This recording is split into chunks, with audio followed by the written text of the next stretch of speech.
আসসালামু আলাইকুম। আশা করি সবাই ভালো আছেন। অবশ্যই আমার চ্যানেলটি লাইক, কমেন্ট করতে ভুলবেন না এবং অবশ্যই সাবস্ক্রাইব করবেন। আজকে আমি রান্না করব রুই মাছ, আলু, বেগুন দিয়ে। এজন্য আমি আলু, বেগুন, কাঁচামরিচ সব কেটে নিয়েছি। আ ছোট, ছোট করে কেটে নিয়েছি এবং মাছগুলোকে ভালো করে ধুয়ে নিয়েছি। এখন আমি ১ম এ মাছগুলোকে ভালো করে হলুদ, মরিচ দিয়ে মাখিয়ে নেব। এটা মচমচে করে ভাজার জন্য।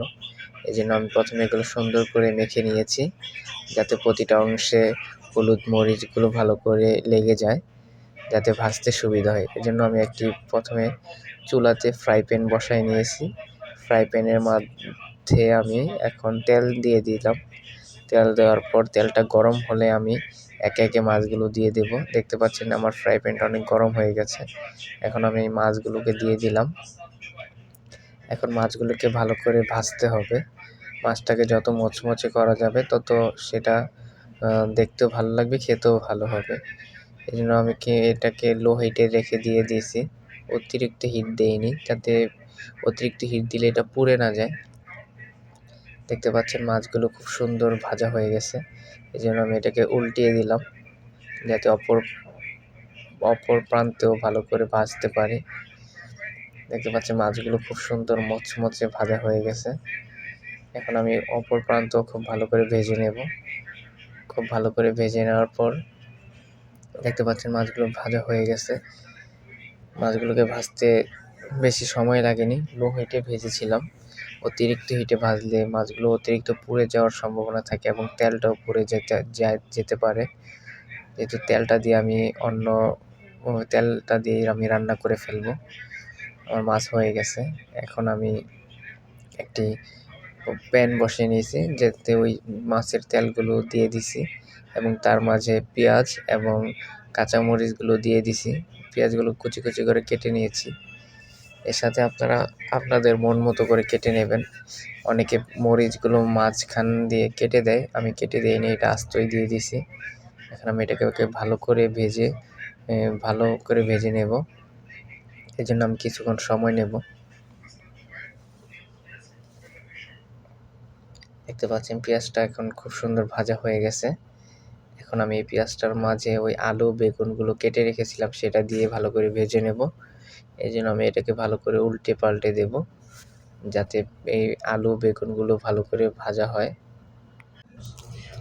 আলু, বেগুনগুলো সম্পূর্ণ ভাজার জন্য আমি এটাকে উল্টে পাল্টে দিচ্ছি, যাতে প্রতিটা অংশে তেলের অংশটা লাগে, যাতে চারপাশটায় ভালো করে ভাজা হয়।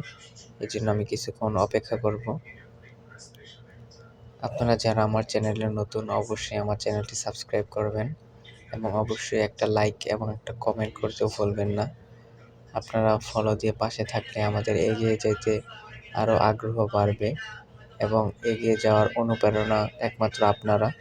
অবশ্যই আমার চ্যানেলটি সাবস্ক্রাইব করবেন এবং লাইক, কমেন্ট করতেও ভুলবেন না।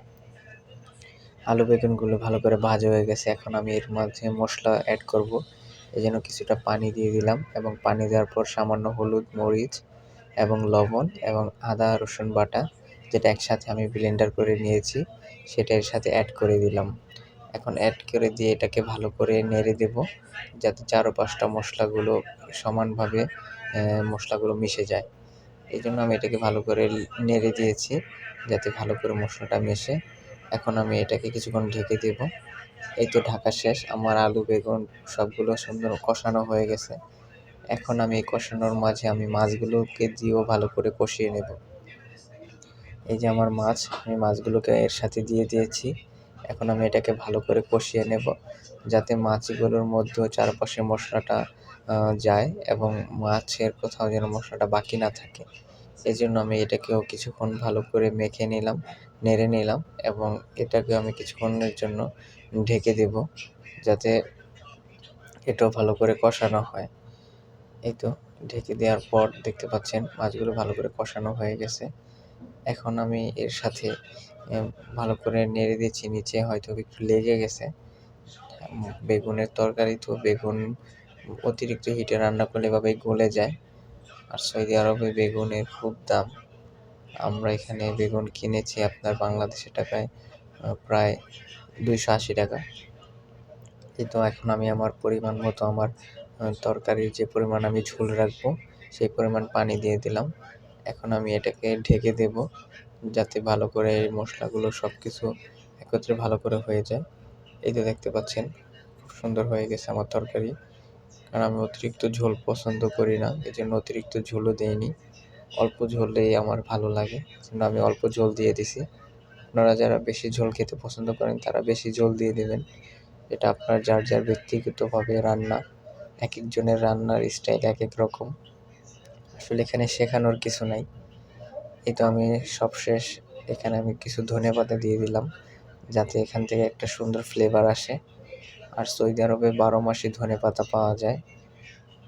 এখানে এখন 12 মাসই সব ধরনের সবজি সবকিছুই পাওয়া যায়। এই যে দেখতে পাচ্ছেন আমার তরকারিটা হয়ে গেছে। আমি এখন এটাকে একটু নেড়ে দেখবো। দেখতে পাচ্ছেন অতিরিক্ত আমি ঝোল দিইনি, সামান্য পরিমাণ ঝোল দিয়েছি। এখন আমার রান্না হয়ে গেছে। এখন আমি চুলা বন্ধ করে দেব। চুলা বন্ধ করে দিয়ে আমি এটাকে নামিয়ে নেব এবং রাতে এটাকে পরিবেশন করব। তো সবাই অবশ্যই ভালো থাকবেন এবং অবশ্যই আমার চ্যানেলটি সাবস্ক্রাইব করবেন। আসসালামু আলাইকুম।